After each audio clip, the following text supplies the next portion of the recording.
In yesterday's TDS update, they brought back Gladiator, and I've been seeing a lot of is it worth it and is it even a good tower. So in this video, I'm going to be reviewing the tower, going over stats, and giving some tips to help you get the most out of Gladiator, and finally tell you if it's worth it or not. But before we get into it, make sure to like the video because it makes me feel excited. And I'm not talking about that kind of excited, I'm talking about that kind of excited, so please.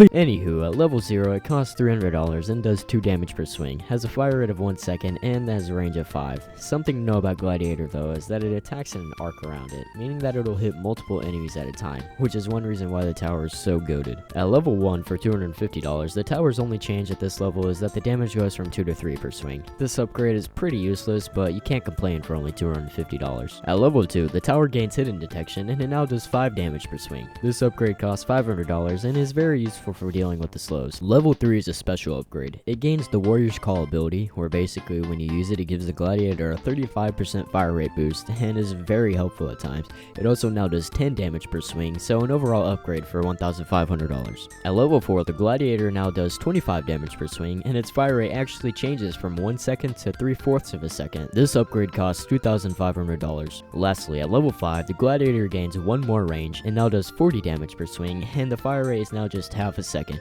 This upgrade costing a grand total of $6,000. Overall, for the cost efficiency of this tower, it does pretty well, only costing $11,050 to max out, and a max level doing around 78.74 DPS, but that would only be on a single enemy.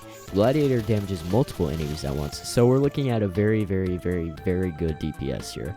Also, Gladiators can't be stunned by bosses, only if it's stunned 2 times very quickly, but if not, it'll just block the attack and continue swinging. Now for some advice when using Gladiator. Always start by placing 2 of them, and place another one on the speedy waves or you will leak enemies. Upgrade the 3rd one you place to a level 2 to deal with all the slows. Make sure you can have a level 4 by wave 10 and possibly even a level 3 Gladiator as well. Make sure to max out one of them by wave 15, and you only really need 3 maxed out Gladiators, and then you can start placing your main DPS tower.